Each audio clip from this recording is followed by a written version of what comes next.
दर्शक हो, आता पाहणार आहोत एक विशेष बातमी।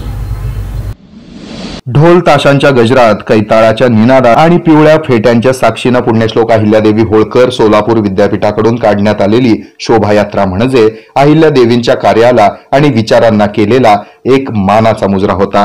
या शोभायात्रेत अहिल्यादेवी होळकर, मल्हारी मार्तंड, म्हाळसा आणि बानू यांच्या रूपातील सादर करण्यात आलेले जिवंत देखावे सर्वांचं लक्ष वेधून घेत होते।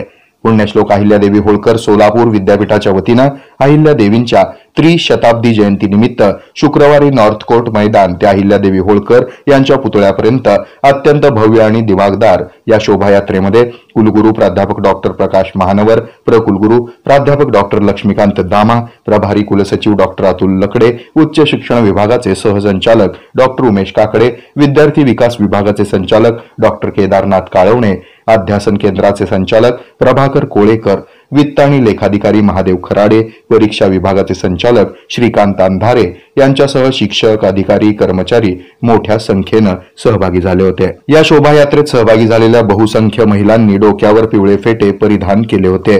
पिवळे फेटे परिधान करून सहभागी झालेले विद्यापीठाचे अधिकारी, कर्मचारी आणि विद्यार्थी अहिल्यादेवींच्या प्रती आपली निष्ठा आणि आदर व्यक्त करत होते। हजारो पिवळ्या फेट्यांनी शोभायात्रेला एक आगळी वेगळी ओळख आणि भव्यता प्राप्त करून दिली होती।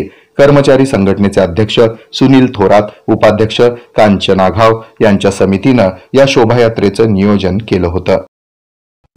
हे आहे मेट्रोकास्ट केबल नेटवर्क आणि आपण पाहत आहात द न्यूज प्लस बरच काही।